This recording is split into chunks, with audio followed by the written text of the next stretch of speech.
Hello students, कैसे हो? मजे में? तो बेटा लास्ट लेक्चर के अंदर हमने आरसी सर्किट की थी, उससे पहले व्हीटस्टोन ब्रिज किया था। आज हम करेंगे मीटर ब्रिज, जो कि इंपॉर्टेंट है बेटा बोर्ड ऑफ पॉइंट व्यू के। Metre bridge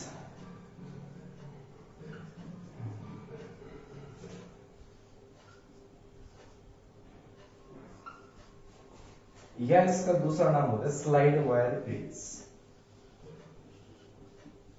slide wire bridge एक एक करके डिटेल्स इसकी सब पॉइंट आपको बताता जाऊंगा कि भाई इसका नाम मीटर ब्रिज क्यों है, इसका नाम स्लाइड वायर ब्रिज क्यों है, क्या काम आता है ये सभी। ठीक है, एक एक करके। तो सबसे पहले इसका यूज क्या होता है, ये चीज है क्या, ये जो मीटर ब्रिज है या स्लाइड वायर ब्रिज है, it is the practical form, it is the practical form of Wheatstone bridge. जो हमने व्हीटस्टोन ब्रिज पढ़ा था, उसका प्रिंसिपल पढ़ा था, ये उसका प्रैक्टिकल फॉर्म है। Practical form of Wheatstone bridge. और व्हीटस्टोन ब्रिज क्या काम आता है, मैंने आपको बताया था, अननोन रेजिस्टेंस यानी कि 3 रेजिस्टेंस दिए हो, 4th रेजिस्टेंस को अगर कैलकुलेट करना हो तो काम आता है बेटा व्हीटस्टोन ब्रिज। सेम काम ये आएगा, it is used to find unknown resistance, unknown resistance। किसी भी अननोन रेजिस्टेंस को फाइंड करने के लिए हम मीटर ब्रिज का यूज करते हैं। तो ये तो होगी क्या बेटा इसका इंट्रोडक्शन ओनली। आपको पूछे कि मीटर ब्रिज क्या है, तो ये नहीं ना कि मीटर ब्रिज क्या चीज है, नहीं, मीटर ब्रिज का यूज देख सकते हैं कि हाँ मीटर ब्रिज क्या काम आता है, अननोन रेजिस्टेंस को फाइंड करने के काम आता है। इसका प्रिंसिपल क्या है,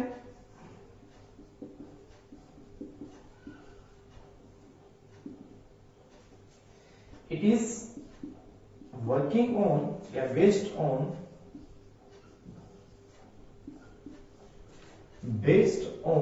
क्या बेटा बैलेंस्ड व्हीटस्टोन ब्रिज।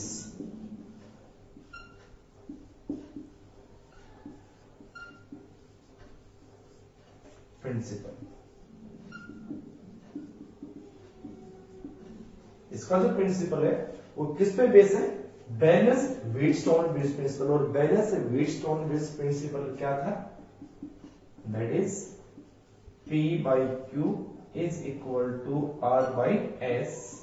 हमारे पास 4 रेजिस्टेंस थे, एक P था और एक Q था, एक R और एक S, ये 4 रेजिस्टेंस थे। इन दोनों का रेशियो का इक्वल आता है, तो बैलेंस हुआ था व्हीटस्टोन ब्रिज। सेम बात इस पे भी हुई है, क्योंकि ये मीटर ब्रिज क्या है, एक प्रैक्टिकल फॉर्म है जो हमारे प्रैक्टिकल लैब के अंदर भी हम ये एक्सपेरिमेंट करेंगे इसके ऊपर। इसमें 2 काम करते हैं, एक तो यही अननोन रेजिस्टेंस को कैसे फाइंड करें, दूसरा बात स्पेसिफिक रेजिस्टेंस कैसे निकालते हैं। ठीक है, ऐसे और भी है कि वह सीरीज में जोड़ेंगे तो सीरीज में उसका रेजिस्टेंस क्या होगा, पैरेलल में जोड़ेंगे 2 वायर्स को तो रेजिस्टेंस क्या होगा। तो ऐसे एक्सपेरिमेंट हमारे पास 3 है, लेकिन एट प्रेजेंट जो हमारे थ्योरेटिकल और प्रैक्टिकल दोनों के अंदर जो बता रखे हैं वो हमारे लिए क्या है बेटा, वो आता है to find the unknown resistance.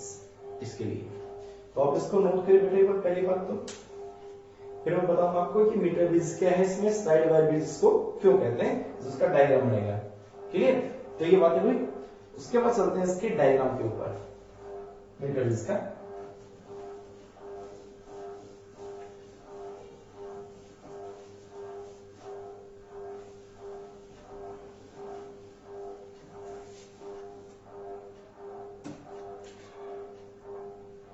इसका डायग्राम देखो,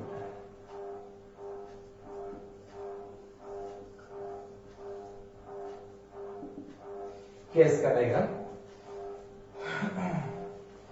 बेटा। सबसे पहले तो इसमें जोड़ेंगे हम कॉपर स्ट्रिप्स।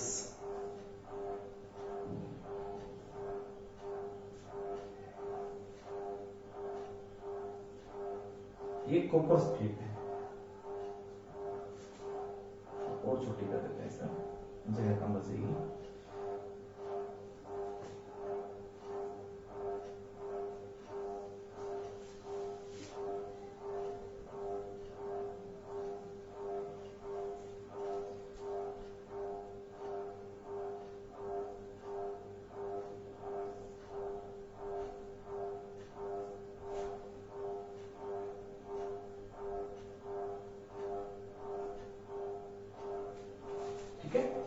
उसके बाद इसमें एक स्केल होगा, ये एक स्केल है, वुडन स्केल।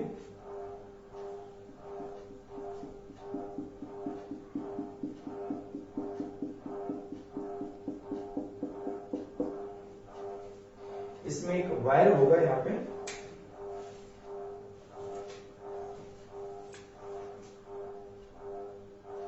ए पॉइंट है ये एक वायर है,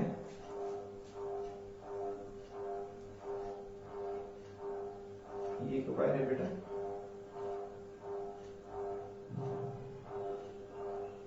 ये पॉइंट बी है,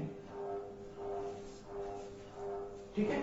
उसके बाद इसी के साथ हम जोड़ते हैं कनेक्टिंग वायर्स। ये तो इसका वायर है, इसका वायर है, कनेक्टिंग वायर जोड़ते हैं इसमें हम।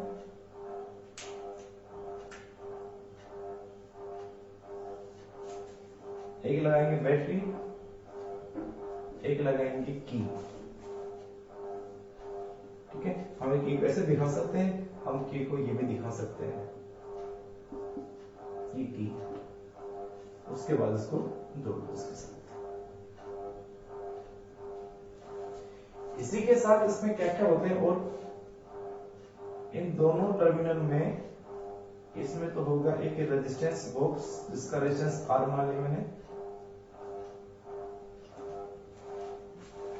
इसके बीच में होगा एक अननोन रेजिस्टेंस, जिसके रेजिस्टेंस ये टर्मिनल्स है सभी, एस मान लिया, ये सभी टर्मिनल्स हैं। और एक टर्मिनल यहां होगा, यहां से हम जोड़ेंगे वायर,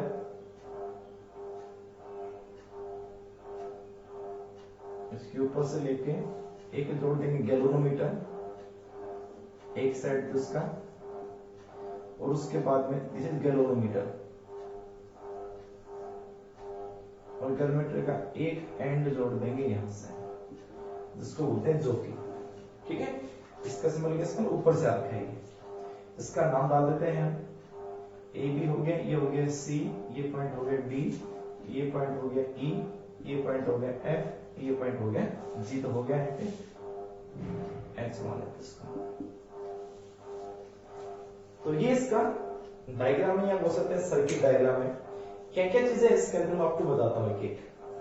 सबसे पहले यहाँ पे ये जो है सब, ये जो चौड़ी वाइड जो स्ट्रिप दे रखी है, ये है कॉपर स्ट्रिप, वाइड यानी कि चौड़ी कॉपर स्ट्रिप्स, कॉपर स्ट्रिप्स। अब लॉजिक ये है कि कॉपर स्ट्रिप यहाँ क्वेश्चन हो सकता है, हर एक टॉपिक बेस पे क्वेश्चन, हर एक छोटी छोटी बातों पे क्वेश्चन है यहाँ पे मीटर बेस में। पेपर में जरूरी नहीं कि मीटर बेस पेपर में है, कोई जरूरी नहीं है। पेपर के अंदर मीटर बेस के 3 क्वेश्चन आ सकते हैं 3 नंबर में, एक एक करके, एक ही नंबर में से। तो कैसे बेटा, जैसे पहले क्वेश्चन तो यही हो गया कि ये हमारे पास एक कॉपर स्ट्रिप दे रखी सारी की सारी, ठीक है, ये कॉपर स्ट्रिप है सारी।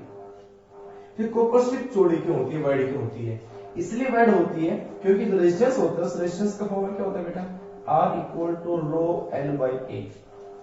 रो क्या है, resistivity, resistivity of the material. वो किस पे डिपेंड करते हैं, नेचर और टेम्परेचर। हम टेम्परेचर चेंज होने नहीं देंगे यहाँ पे, ठीक है, कांस्टेंट रखेंगे जैसे रखेंगे। दूसरी बात, वायर एक ही रखेंगे ताकि इसका नेचर चेंज ना हो, तो रो चेंज नहीं हुआ। लेंथ भी कांस्टेंट रहेगी इस वायर में। एरिया, अब एरिया जितना ज्यादा होगा, जितना ज्यादा एरिया लिया जाएगा, जितना ज्यादा एरिया होगा, वाइड होगा, उसका रेजिस्टेंस कम होगा। तो इन कॉपर स्ट्रिप के रेजिस्टेंस को मिनिमाइज करने के लिए, ये बात लिख लेना लास्ट में या कहीं पहले पेज पे रख कॉपी में, जब आपको बोल रहा हूं कि वाइड कॉपर स्ट्रिप क्यों होती है, to minimize the resistance of the copper strips. इसके कॉपर स्ट्रिप के रेजिस्टेंस को मिनिमाइज करने के लिए ये कॉपर स्ट्रिप वाइड होती है। एक पॉइंट्स, हर एक पॉइंट्स साइड में लिखे रह जाना बेटा, ये जरूर, क्लियर, ठीक है। उसके बाद और क्या है इसके अंदर, उसके बाद में ये क्या है, ये है स्केल, मीटर स्केल।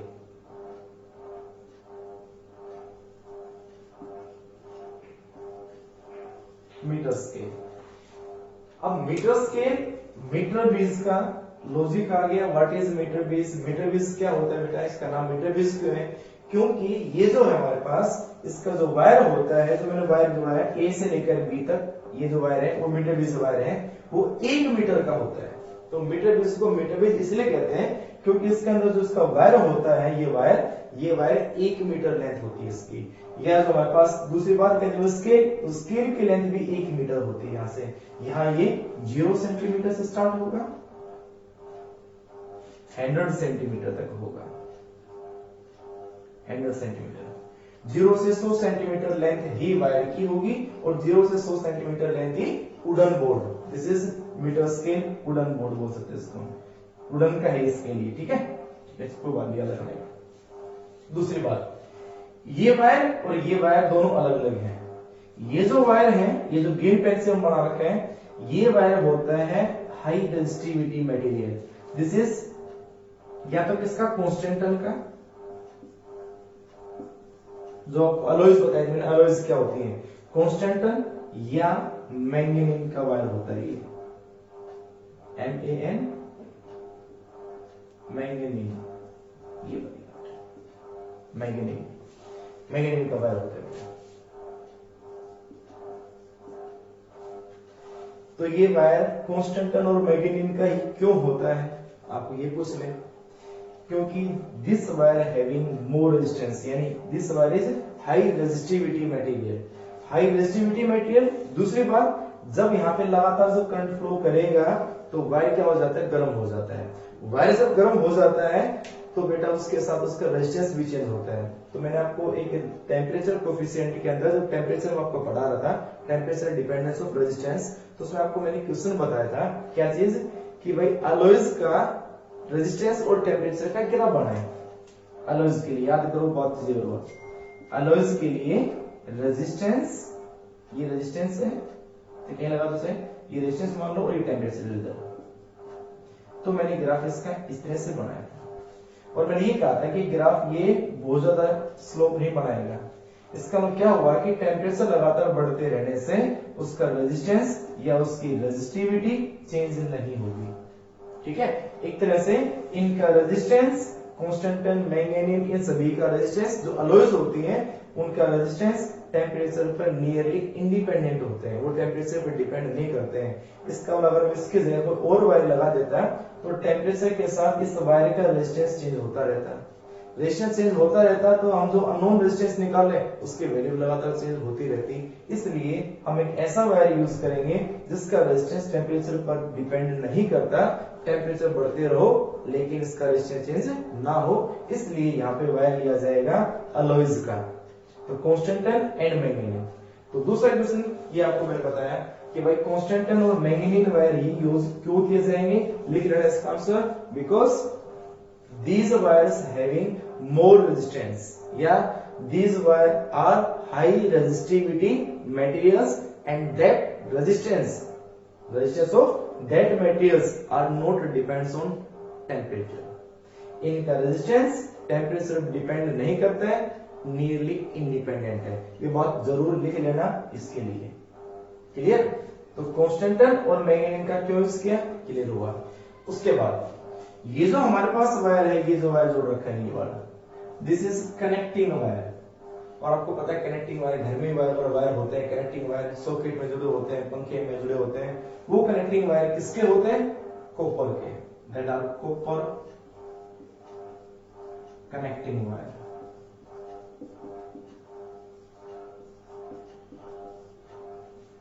तो भाई कनेक्टिंग वायर भी कॉपर के हैं और भाई ये जो स्ट्रिप है ये भी कॉपर की है। क्यों, क्योंकि इन कॉपर स्ट्रिप के रेजिस्टेंस को और जो वायर का रेजिस्टेंस है उनके रेजिस्टेंस को मिनिमाइज कर सके, नेग्लेक्ट कर सके कि भाई इनमें कोई रेजिस्टेंस है नहीं तो इनका रेजिस्टेंस मत मानो, नेग्लेक्ट कर सके, इसलिए कॉपर की स्ट्रिप है और कॉपर की कनेक्टिंग वायर है। ठीक है, तो आप एक डायग्राम को नोट करें।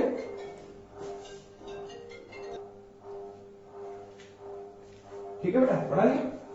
चलो उसके बाद और क्या क्या इसके अंदर, इसके अंदर ये हमारे पास है non resistance, this is non resistance R, जिसकी वैल्यू पता होती है, नॉन रेजिस्टेंस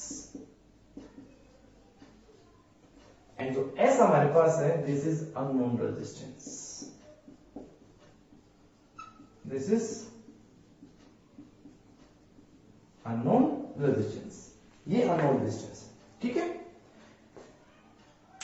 अब जे क्या है, जो की, जो यहां पे टच करने के काम आएगी, जे इज जो की, ये भी आपको मैं लैब में दिखाऊंगा। जैसे आगे का जो सिरा होता है वो नुकीला होता है, शार्प एंड होता है इसका, जे जो की का, एंड जी आपको पता है दिस इज गैलोमीटर।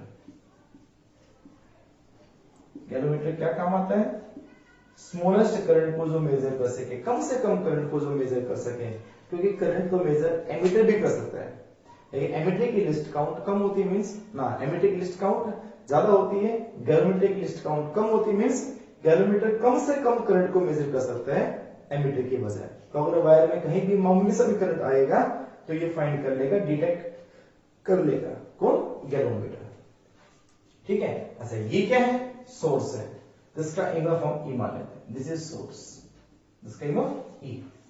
तो ये सब हमारे पास इस डायग्राम के अंदर आती है बेटा, दिस इज सेंटीमीटर, क्लियर बेटा। तो देखो C और D एंड के बीच में जोड़ दिया एक नोन रेजिस्टेंस, F और H के बीच में जोड़ दिया एक अननोन रेजिस्टेंस, जिसकी वैल्यू फाइंड करनी है हमें, S की वैल्यू फाइंड करनी है हमें। उसके बाद बीच का जो एंड है, उस एक एंड से वायर है, ये वायर है, ये सब वायर, ये वायर है, कॉपर के वायर है, कॉपर वायर है सभी। तो ये वायर जोड़ के एक एंड, तो गैलोमीटर के दो एंड होते हैं, एक एंड से जोड़ दिया गैलोमीटर और उसके दूसरे एंड से गैलोमीटर के जोकी, ठीक है। और जोकी को कहां टच करना हमें, एक वायर से। तो ये था इसका सर्किट डायग्राम इसका। अब करेंगे इसकी वर्किंग, ये सभी बातें मैंने इसे बता दी हैं, अलग से लिखवाने की जरूरत नहीं है, नियम लिख देते भाई, ए बी क्या है, कांस्टेंट वायर है, ये क्या है, कनेक्टिंग वायर है, ये सेल है, ये सब, ठीक है। तो मैंने इसी में सब कुछ लिख दिया आपका। अब पढ़ते हैं इसकी वर्किंग को, वर्किंग क्या है इसके बेटा, देखो बेटा वर्किंग में मिटा देता हूं फिर, देखो क्या इसकी वर्किंग,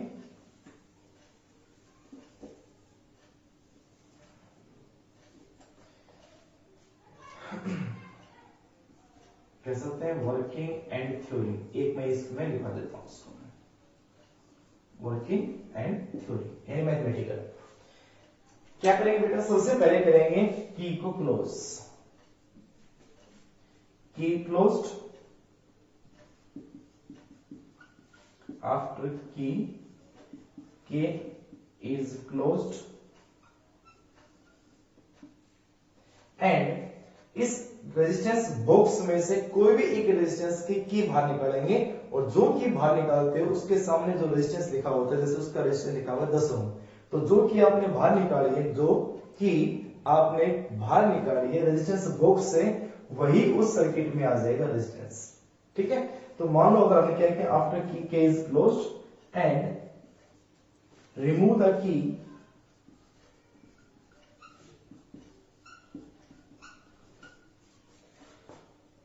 किसमें बेटा, from resistance box,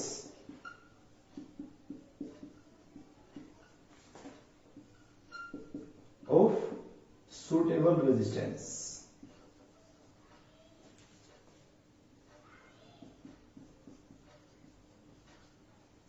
let it be resistance कितना है ये, let it be रेजिस्टेंस कितना हुआ R, मान लेते हैं वो रेजिस्टेंस कितना है R, तो R ये हो गया।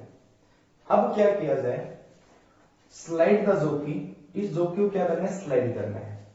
दूसरा नाम इसका क्या था, स्लाइड वायर ब्रिज। तो मीटर ब्रिज का नाम स्लाइड वायर ब्रिज क्यों है, बिकॉज इस जोकी को ए एंड से बी एंड के ऊपर जो कांस्टेंट और मैंगनीज का वायर होता है उसके ऊपर स्लाइड किया जाता है, स्लाइड टच करके, घिसा नहीं, ओनली टच करते हुए उसको आगे मूव करना है। अब टच करके आगे मूव करना है, तो क्या फाइंड करते जा रहे हैं, हम फाइंड करते जा रहे हैं एक ऐसा पॉइंट जहां ये गैलोमीटर में करंट कितना आ जाए, 0। याद करना वो balance Wheatstone bridge, balance Wheatstone bridge के अंदर गैलोमीटर बीच में था, और वहां पे वो बैलेंस कब हुआ था, और बैलेंस होने के बाद क्या था कि गैलोमीटर में करंट कितना हो गया था, 0, ठीक है। तो वही बात यहां भी है, हमें गैलोमीटर में करंट 0 करना है, इसलिए इस जोकी को ए से लेकर बी पॉइंट तक मूव करवाते हैं और एक ऐसा पॉइंट ढूंढते हैं जहां गैल्वेनोमीटर में करंट आ जाए 0। अब वो लेंथ मान लेते हैं कितनी होगी, ए से जे तक जो लेंथ होगी वो लेंथ होगी मान लो एल, और जे से लेकर आगे जो हमारे पास लेंथ आ गई बी तक वो कितनी बचेगी बेटा, वो बचेगी 100 minus L. 100 minus L total कितनी होती है 100, तो इधर की अगर एल होगी तो ये क्या होगी 100 माइनस एल।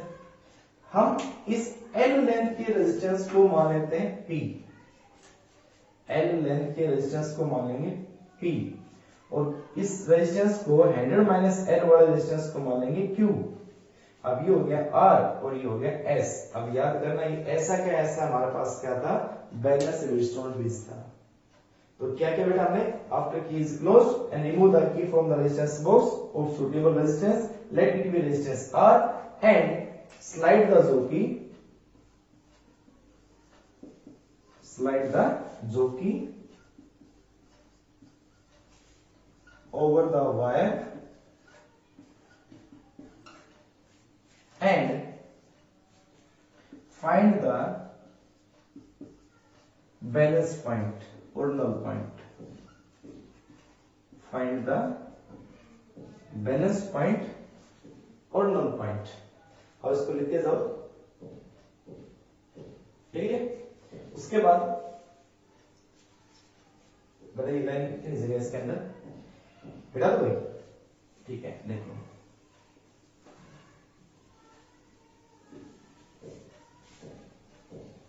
क्या लिखा मैंने, over the wire and find the balance point और नल पॉइंट, और नल पॉइंट और बैलेंस पॉइंट और नल पॉइंट का मतलब क्या होता है, ब्रैकेट में लिख देता हूं मैं, where galvanometer shows no deflection, जिस पॉइंट पे गैल्वेनोमीटर में कोई डिफ्लेक्शन नहीं आएगा उसको बोलते हैं बैलेंस पॉइंट और नल पॉइंट। और बैलेंस पॉइंट और नल पॉइंट फाइंड करने के मेथड को बोलते हैं नल मेथड। याद रखना, बैलेंस पॉइंट जो हम जो प्रोसेस कर रहे हैं, ए से लेकर कहीं वायर को लेके जा रहा हूं, जोकी को लेके जा रहा हूं बी की तरफ, और एक ऐसा पॉइंट आ जाए जहां पे गैल्वेनोमीटर में करंट 0 आ जाए, तो इस प्रोसेस को क्या बोलेंगे, नल मेथड, ठीक है। और उस पॉइंट को बोलेंगे नल पॉइंट या बैलेंस पॉइंट। क्लियर। अब हम मान लेते हैं लेट जो नल पॉइंट है, लेट इट बी जे, और नल पॉइंट जे है, तो एजे की जो लेंथ होगी वो एल होगी, देन ए जे लेंथ होगी एल, एंड जे बी तो हमारे पास आ गई, जे बी तो आ गई, वो होगी 100 माइनस 100 माइनस, ठीक है बेटा। तो ये बात आ गई इसमें, यहां से आता है कि एल होगी, यहां से आता है कि 100 माइनस एल होगी। क्लियर, नोट करते जाना बेटा, इतनी जगह है बोर्ड पे, हो गया। चलो उसके बाद हम निकालेंगे कि इस एल लेंथ का रेजिस्टेंस जो पी है वो कितना है, क्यू है वो कितना है, एल की टर्म में निकालना है, एल की टर्म में उसको। तो देखो बेटा,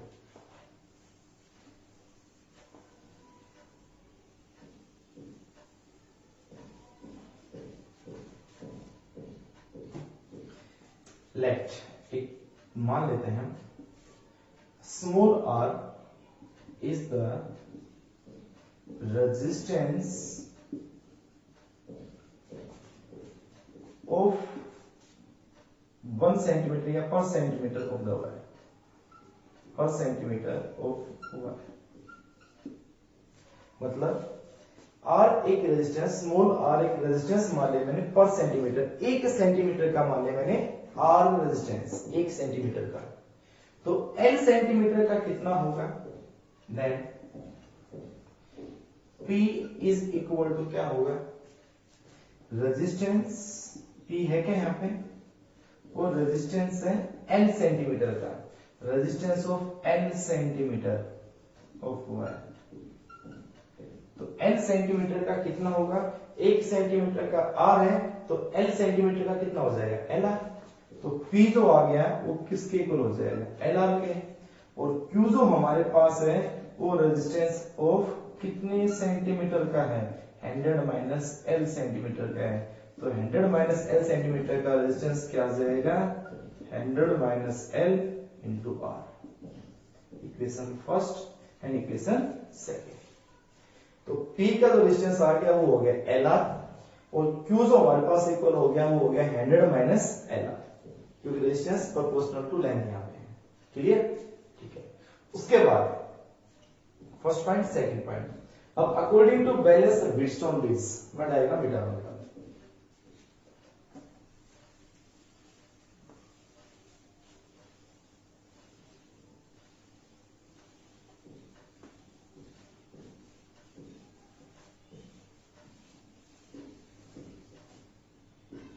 अकॉर्डिंग टू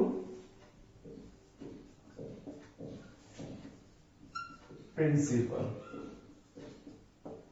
प्रिंसिपल क्या था, P by Q is equal to R by S। तो P बाई Q, P की वैल्यू क्या है हमारे पास, P की वैल्यू है LR, Q की वैल्यू क्या है 100 माइनस LR, और is equal to R by S। R से R क्या हो गया, कैंसिल। तो हमारे पास इक्वेशन जो बन गई वो कितनी आ गई, this is R by S is equal to L over 100 minus L। ये इक्वेशन हमारे पास आ गई, इक्वेशन नंबर थर्ड। और आपको यहां से क्या फाइंड करना था, unknown resistance S। So unknown resistance S is equal to कितना आया, सो अननोन रेजिस्टेंस S जो आ गया वो कितना आएगा बेटा, this is 100 minus L divide by L और इनटू में R, दिस इज S। तो ये हमारा काम था अननोन रेजिस्टेंस फाइंड करना, ठीक है। तो अब इसको नोट करें। तो ये तो होगी इसकी वर्किंग और थ्योरी। अननोन रेजिस्टेंस फाइंड करने का ये हो गया उसका अननोन रेजिस्टेंस S जो लेंथ की टर्म में और R दे रखा था, और लेंथ हमें पता होगा क्योंकि जहां पे जो की टेस्ट करेंगे वो लेंथ नोट कर लेंगे। इधर की लेंथ नोट होगी, उधर की अपने आप क्या आएगी 100 माइनस L हो जाएगी। हो गया, तो ये उसका मैथमेटिकल। अब करेंगे इसके अंदर और छोटे छोटे कुछ क्वेश्चंस अलग से इंपॉर्टेंट क्वेश्चंस, वो देखो बेटा। हो गया आपका ये, ठीक है। पहले थ्योरेटिकल मिटा रहा हूं। तो फर्स्ट क्वेश्चन ये है इसके अंदर,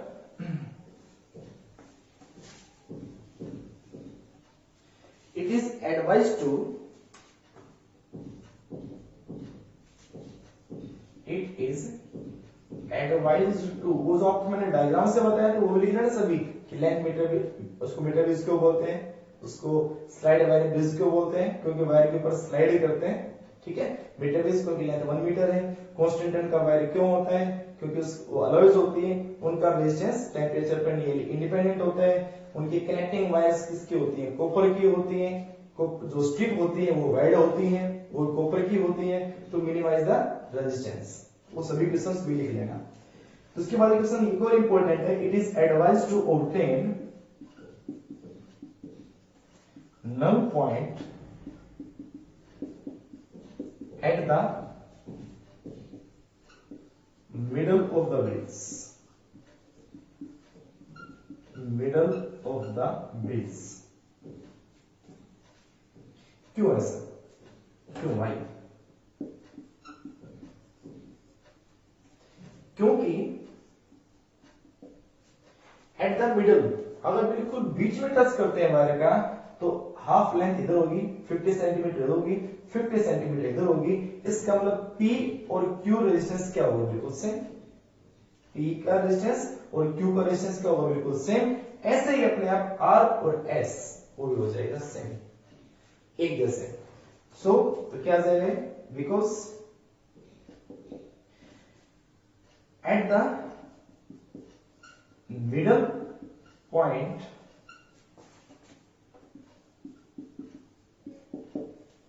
bridge is most sensitive, bridge is most sensitive। अब आपको सर सेंसिटिव क्या है, मैंने आपको व्हीटस्टोन ब्रिज में बताया था। सेंसिटिव का मतलब क्या होता है, जो जितना ज्यादा सेंसिटिव, इसका मतलब वो अपने काम में उतना ही सही कर रहा है। निपुण है मीन्स एक्यूरेसी है, उसके वर्क में बिल्कुल क्या है, एक्यूरेसी। और इसका वर्क क्या था, इसका वर्क था अननोन रेजिस्टेंस को फाइंड करना। इसका मतलब ये बिल्कुल एग्जैक्ट वैल्यू फाइंड करेगा अननोन रेजिस्टेंस को। तो आपसे मैं ये लिखवा दूंगा भाई, ब्रिज सेंसिटिव का मतलब क्या होता है वो भी लिख देंगे। लेकिन एट प्रेजेंट क्या है, at the middle point bridge is most sensitive. And उसके बाद और क्या होगा, चारों रेजिस्टेंस होते हैं P equal to Q is equal to R equal to S। ये हो जाएगा, ये हो जाएगा, सभी रेजिस्टेंस क्या हो जाएंगे, बिल्कुल इक्वल हो जाएंगे और ब्रिज क्या बन जाएगा, मोस्ट सेंसिटिव हो जाएगा। ठीक है बेटा, तो ब्रिज सेंसिटिव का मतलब क्या हो, सेंसिटिव का मतलब लिखा ना मैं कि it measure unknown resistance, it measure unknown resistance accurately, बिल्कुल एक्यूरेसी होगी उसके मेजरमेंट के अंदर। इसलिए उस ब्रिज में जो हम बताते हैं null point and U double L, null point middle portion पे ही क्यों लेने का सजेशन दिया जाता है, एडवाइस दी जाती है। ठीक है बेटा, तो एक क्वेश्चन है मोस्ट इंपोर्टेंट, मैंने आपको लिखवा दिया है। तो अगर कोई भी ऐसा क्वेश्चन आ जाए तो उसमें आप लिखोगे भाई ब्रिज क्या बन जाता है, सेंसिटिव हो जाता है। तो अब उसमें बाद में आप लिख रहे से कि what is the sensitivity of the metre bridge.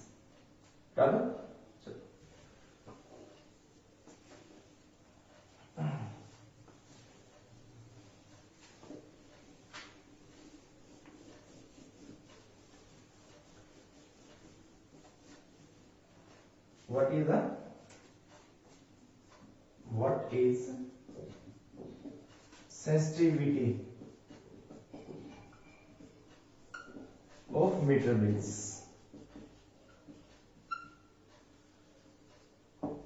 and when ये कह सकते हो it becomes, ये उसका उल्टा क्वेश्चन हो जाएगा, मोस्ट सेंसिटिव, वो सबसे ज्यादा सेंसिटिव कब होगा। तो बता सकते हो वही आंसर से, सेंसिटिव का मतलब ब्रिज मेजर एक्यूरेट रेजिस्टेंस,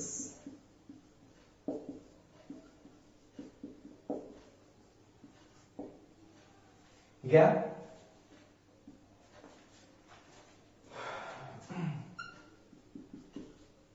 विच मेजर, या बस ये कितने होती है, विच मेजर एक्यूरेट रेजिस्टेंस या रेजिस्टेंस एक्यूरेसी।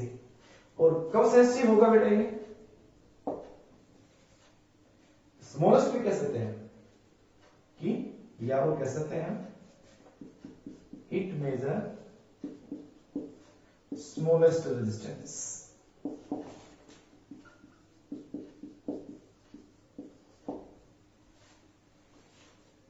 और जो कम से कम रेजिस्टेंस को भी फाइंड कर सके वो उसकी क्या होती है, सेंसिटिविटी होती है। ठीक है, दूसरी बात, इट बिकम्स मोस्ट सेंसिटिव कब,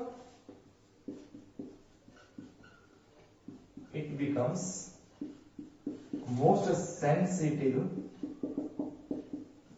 if resistance of, ऐसे कह सकते हो, if P is equal to Q is equal to R is equal to S। और ये कब हो सकता है, when null point find at the middle portion, it can happen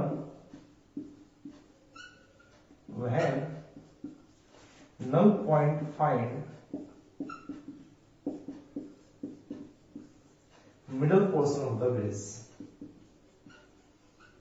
middle portion of bridge। तो ये इसके अंदर क्वेश्चन आता है कि सेंसिटिविटी क्या होती है मीटर ब्रिज की, जो स्मॉलेस्ट रेजिस्टेंस को मेजर कर सके उसकी सेंसिटिविटी है। वो सेंसिटिव कब होगा, जब चारों रेजिस्टेंस की वैल्यू सेम हो जाए। और चारों रेजिस्टेंस की वैल्यू सेम कब होगी, जब नल पॉइंट कहां मेजर होगा, कहां फाइंड होगा, मिडल पोर्शन पे। तो हर एक क्वेश्चन एक दूसरे के ऊपर डिपेंड है, जैसे मैंने आपको बता दिया। ऐसे आपको आंसर आ जाए, क्वेश्चन आ जाए, उनको लिख सकते हैं। तो ये थे थ्योरेटिकल। चलो एक और इसके बाद में, इसको बोलते हैं एंड एरर। एंड एरर मिला दो उसको, ठीक है, नोट करो उसको। उसके बाद आती है what is and error. And errors क्या होते हैं?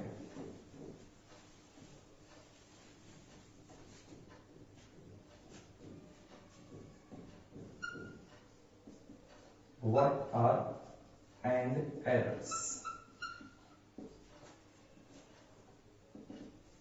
and how can we remove, ये कह सकते हैं, and how can we remove and errors, हम उन एंड एरर को कैसे हटा सकते हैं। तो देखो बेटा, दो पॉइंट हमारे एंड एरर के होते हैं। फर्स्ट हम ये कह सकते हैं, जो जीरो था बेटा स्केल का, वुडन से स्केल थी, स्केल के ऊपर ही वायर जुड़ा होता है, कांस्टेंट एंड मैग्नेटिक वायर। तो अगर क्या हो, या तो स्केल छोटा हो, पूरा 100 सेंटीमीटर का नहीं हो, या फिर स्केल पूरा हो 100 सेंटीमीटर का और वायर कम ज्यादा हो, या 100 सेंटीमीटर से कम हो या उससे ज्यादा हो, यानी दोनों का जो वायर है, वायर का जीरो और किसका, वुडन का जीरो कोइंसाइड नहीं करता हो। If zero of the scale is not start from a point, ये कह सकते हैं। अगर एग्जैक्ट ए पॉइंट से स्टार्ट होता होगा जीरो उस वुडन स्केल का, तो एरर नहीं है। और अगर वो जीरो से स्टार्ट नहीं हुआ ए पॉइंट से, और ये भी कह सकते हैं, और बी पॉइंट के ऊपर भी क्या होना चाहिए, वो 100 हो जाना चाहिए। एंड या और कह सकते हैं, और scale is not end कहां पे बेटा, एट बी। ये कह सकते हो स्केल 100 सेंटीमीटर नहीं हो, स्केल का 100 सेंटीमीटर नहीं हो, कहां पे, बी पे, या बी पे खत्म ना होता हो, 1 मीटर पूरा ना करता हो। तो दोनों रीजंस में से कोई भी एक रीजन एंड एरर क्रिएट करता है। दूसरा एंड एरर जो मेन इंपॉर्टेंट है, वो क्या है बेटा, जो हम कॉपर स्ट्रिप्स लेते हैं, जो कनेक्टिंग वायर लेते हैं, हम उनका वायर क्या लिया, हमने पी लिया, क्यू लिया। पी पोर्शन किसका, क्यू किसका, कांस्टेंट एंड वायर का, ये और के दोनों। आर और एस कहते हैं नोन रेजिस्टेंस, एक था आर रेजिस्टेंस बॉक्स का रेजिस्टेंस, और एस था अननोन रेजिस्टेंस। वो अननोन रेजिस्टेंस भी कांस्टेंट और मैग्नेटिक का ही होता है, ये बात भूल गए बताना, अब बता रहा हूं चीज। जो एस तो ले रखा था अननोन रेजिस्टेंस, वो भी एक वायर होता है कांस्टेंट और मैग्नेटिक का, किसी भी एक का, जिसका रेजिस्टेंस हम फाइंड करते हैं, ठीक है। तो भाई हम ओनली बस उस कांस्टेंट और मैग्नेटिक इन्हीं वायर का यूज कर रहे हैं, इन्हीं वायर का रेजिस्टेंस निकाल रहे हैं। लेकिन इस काम करते टाइम कॉपर स्ट्रिप भी तो जोड़ रखी थी हमने, लेकिन क्या हमने कॉपर स्ट्रिप का रेजिस्टेंस लिया, क्या हमने कॉपर वायर का, कनेक्टिंग वायर का रेजिस्टेंस लिया, नहीं लिया, तो वो भी एरर ही होती है। The resistance of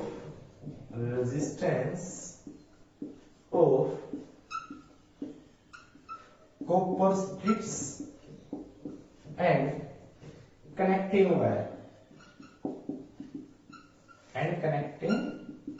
wires are neglected during reading, जब हम रीडिंग लेते हैं, during reading, उसकी रीडिंग लेंगे जब हम काम करेंगे। तो ये दोनों क्या है, एंड एरर है। कैसे इनको रिजोल्व करें, कैसे रिमूव करें, रिमूव कैसे करें बेटा, रिमूव ऑफ एंड एरर। क्या करें, एक बार आर लेफ्ट में था, एस राइट में है, एक रीडिंग ले लें, रीडिंग जो कि मुंह की कोई पॉइंट आ गया, लेंथ नोट होगी, 100 एल नोट होगी। दोबारा से प्रोसेस करें तो क्या करें, उस अननोन रेजिस्टेंस को वहां से हटा के एस के आर के जगह लगा दें, और जो रेजिस्टेंस हमारा बॉक्स था आर वाला वो हटा के एस के जगह लगा दें, फिर उसको फिर से रीडिंग ले लें। दो फिर से दोबारा से क्या करें, उसको फिर से चेंज कर दो, एस को यहाँ, आर को यहाँ, एस को वहां, 3, फिर एक और 4 कर दो, एस को यहाँ, आर को यहाँ। मतलब हम क्या करते हैं, आर को और एस को इंटरचेंज करते रहे और रीडिंग लेते रहे। इस तरह हमने 4 से 5 रीडिंग ले ली। उसके बाद उस सभी का क्या निकालते हैं, मीन। एवरेज वैल्यू निकाल दें तो एंड एरर अपने आप खत्म हो जाएगा। क्या कर दो, इंटरचेंज कर दें, इंटरचेंज किसको बेटा, R and S in each readings. ठीक है, taking mean and taking mean of all readings.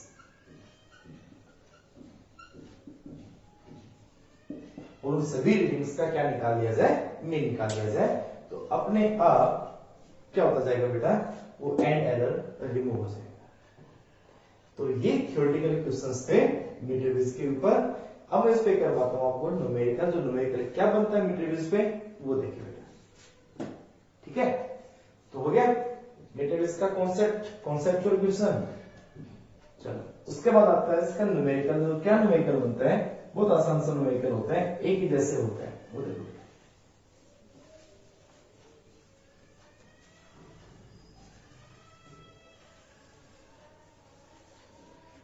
Diagram तो वही मीटर बेस का है, मैं एक बार सिंपल सा बना देता हूं कि भाई ये एक वायर हो गया, सीधा से जोड़ देता हूं मैं, बैटरी होगी,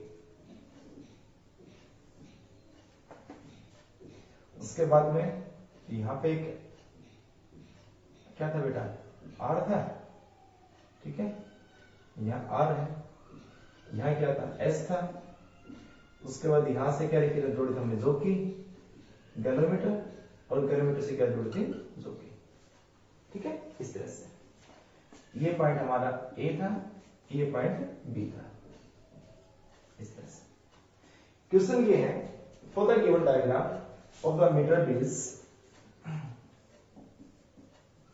for a given figure of meter base, null point find at 60 centimetre. Null point हमें 60 सेंटीमीटर एट परसेंट जो दे रखा था ना, तो जो जे है, ए से जे 60 सेंटीमीटर कहां से, फ्रॉम ए, फ्रॉम ए से, यहां से। तो यहां से लेकर यहां तक की जो लेंथ है 60 सेंटीमीटर है। तो जे से लेकर बी कितनी बचेगी, 40, टोटल 100 होती है बेटा ए। उसके बाद क्या करें, if a 30 ohm resistance is connected in, दो केस कर देते हैं। Number 1 in series with s, और नंबर 2 इन पैरेलल, किसके साथ, एस के साथ ही। Find, then find value of r and s. यही एकमात्र ऐसे ही क्वेश्चन बनते हैं मीटर बेस के ऊपर। तो भाई आर और एस इनिशियल दे रखा था, तो बैलेंस पॉइंट आई थी 60 सेंटीमीटर पे। उसके बाद कहता है if a 30 ohm resistance is connected in series with S, parallel with S, series में और पैरेलल में। नल पॉइंट लिखा मैंने, null point is shifted, null point is shifted to 50 centimetre. अब वो 50 पे आ जाए, शिफ्टेड बाई का मतलब पहले से 50 सेंटीमीटर आगे, तो 50 हो नहीं पाएगा। जैसे ये 40 होता और यार इधर शिफ्टेड बाई, तो यहाँ कितना आ जाता, 40 प्लस 50 90, और शिफ्टेड टू बोले तो यही लेंथ हो जाएगी वो अपने to 50 centimetre. Then find R and S, R की और S की वैल्यू फाइंड करें। तो आप क्वेश्चन को नोट करें एक बार पहले, क्लियर हो गया, ठीक है। देखो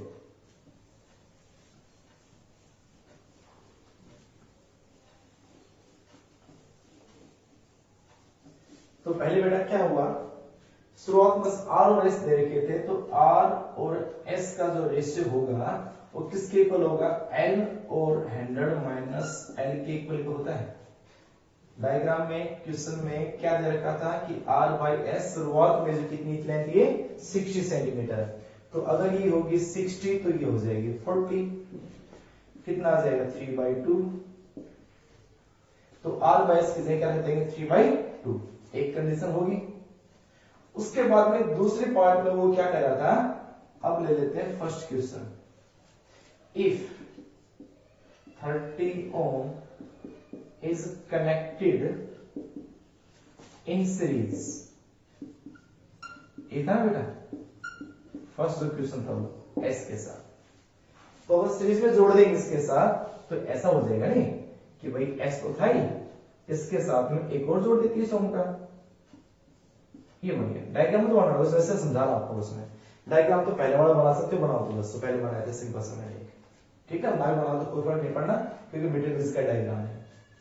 तो क्या होगा बेटा, आर तो सेम रहेगा और डिवाइड बाय एस, एस की जगह हो जाएगा एस डैश, और इज इक्वल टू, अब लेंथ कितनी आई थी, शिफ्टेड टू 50 सेंटीमीटर, 50 सेंटीमीटर आती है, तो 50 अगर सेंटीमीटर आती है, 52 बोला था, तो बस वही लेंथ, तो 50, तो नीचे कितनी हो जाएगी 50, ये कितना आ गया 1।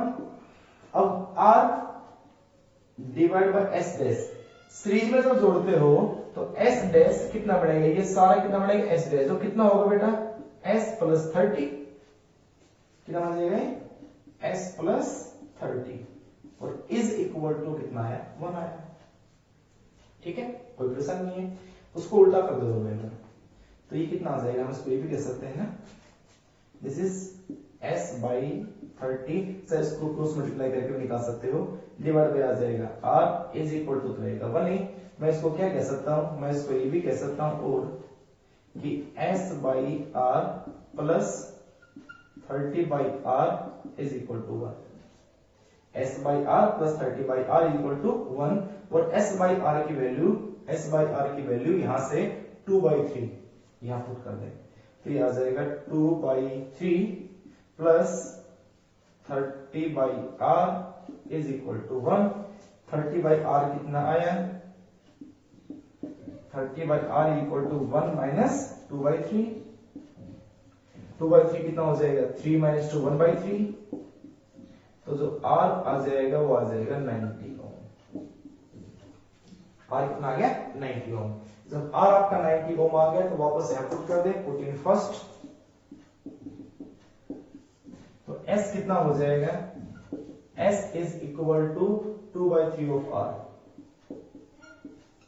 ये हुआ बेटा ऐसे आएगा तो 2/3 ऑफ आर, तो यहां से 2/3 ऑफ आर कितना है 90, तो ये आ जाएगा 30, 30 दूनी 60, तो एस हो जाएगा 60,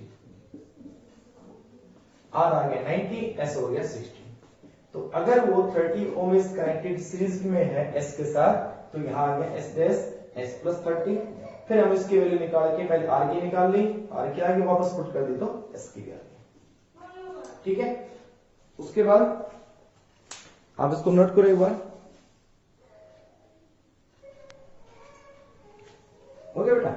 उसके बाद जो सेकंड पार्ट था, वो सेकंड पार्ट था व्हेन 30 ओम, वही 30 ओम में अगर पैरेलल में जोड़ दे,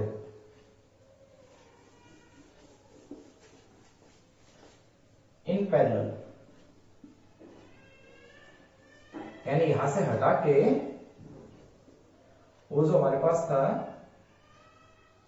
एस, इसके साथ 30 ओम को पैरेलल में जोड़ दिया, तो अब ये सारा का सारा फिर क्या है, ये एस डैश, तो अब एस डैश कितना होगा बेटा, अब बता दो कितना आएगा, पैरेलल कैसे जोड़ते हैं, तो ये आ जाएगा, ये तो 1 ही हो जाएगा, आर बाय एस डैश तो 1 ही होगा, क्यों 50 है 50 है। उसके बाद में एस डैश कितना होगा, एस इंटू 30 और डिवाइड बाय आ जाएगा एस प्लस 30, ऐसे होते हैं ना 1 बाय आर, अरे एस डैश जो निकालोगे 1 बाय एस डैश तो कितना आएगा 1 प्लस एस और 1 प्लस 30, तो कैलकुलेट जब करोगे एस डैश की वैल्यू आ जाएगी एस इंटू 30 और एस प्लस 30, ये आ जाएगी। और इज इक्वल टू कितना आ गया 1। मैं इसको ऊपर लिख सकता हूं, कितना आ जाएगा ये आ जाएगा r into S plus 30 and divide by s into 30 और इज इक्वल टू 1। इस r बाई s की जगह 3/2 पुट कर देता हूं फ्रॉम फर्स्ट। कितना है बेटा, r बाई s आ गया 3/2 मल्टीप्लाई बाई क्या है s plus 30 and divide by कितना है 30 और इज इक्वल टू कितना है 1। ये बचेगा तो बेटा क्या है इसका ना, ये हो जाएगा 3/2 इधर जाएगा बेटा, तो ये आ जाएगा s प्लस 30 ये आ जाएगा 2/3। ठीक है, सीधा कर सकते हो, ये हो जाएगा 10 20 तो s plus 30 is equal to 20, s equal to कितना आ जाएगा -10। कोई बात नहीं, अगर नेगेटिव आ गया तो इसका लॉजिक आपको बताऊं, नेगेटिव आया तो उसमें क्या हुआ होगा s -10। अब इस s -10 की वैल्यू वापस फिर यहाँ पुट कर दो। ठीक है, तो यहाँ पे ये फर्स्ट थिंग कितना आ जाएगा, ये r बाई s, यानी आप पुट करो या तो ये आ जाएगा r is equal to 3/2 into s, हमारे पास कितना आ गया 10 तो कितना आ जाएगा r -15, क्यों नेगेटिव नहीं हुई तो। ठीक है, इसका मतलब ये है कि जो रेजिस्टेंस हमारे पास आ गई r और s, या तो उसको हम इंटरचेंज करते हैं तब ये पॉसिबिलिटी बन सकती है, या फिर यही हो सकता है कि हम रेजिस्टेंस को इसके साथ में क्या जोड़ा था बेटा, ये हमारा SN, इसके साथ में पैरेलल में S जोड़ने से मैंने कहा था लेंथ कितनी हो जाती है 50, पहले कहते 60, अब कितनी मानी हमने 50, तो 50 की बजाय यानी 50 लेंथ आने के बजाय वो 60 से फालतू आती, इसलिए हमारा रेजिस्टेंस क्या है नेगेटिव आ रहा है। ठीक है, यानी इसका मतलब जो लेंथ है वो लेंथ 50 सेंटीमीटर पे बैलेंस होने की बजाय वो 60 से भी ज्यादा होती तो अपने आप क्या जाते पॉजिटिव आते। लेकिन कोई बात नहीं, जो आपका जैसा क्वेश्चन है हमने वैसे इसको निकाल दिया है। तो ऐसे ही आप और भी क्वेश्चन इसके निकालना, एक एनसीईआरटी का क्वेश्चन है उसमें भी इसमें दे रखा है कि एस यहाँ 12 दे रखा हो तो वो भी आप निकालने की कोशिश कर, निकल जाएगा वो भी। ठीक है, एस हो, एक क्वेश्चन ऐसा भी है कि एस ने इस एक्स नाम दे दिया, ओनली एक्स नाम दे दिया यहाँ पे, तो उसी क्रम में पूछा जाएगा। तो जब ये हो जाएगा तो इसकी जगह भी s प्लस 30 है तो x इंटू एस और x प्लस एस, तो उसके क्रम में आंसर आ जाएगा हमारा जो भी है। ठीक है, तो इस तरह के क्वेश्चंस मैट्रिक्स में आते हैं, बस यही बनते हैं मैट्रिक्स में, और मैट्रिक्स में कोई न्यूमेरिकल्स नहीं बनते हैं। तो मैंने आज आपको कॉन्सेप्चुअल और उसके न्यूमेरिकल मैट्रिक्स के सारे करवा दिए बेटा। नेक्स्ट लेक्चर के अंदर पोटेंशियोमीटर और पोटेंशियोमीटर की जो एप्लीकेशंस हैं हम निकालेंगे। ठीक है, तब तक के लिए बाय, थैंक यू, खुश रहो बेटा।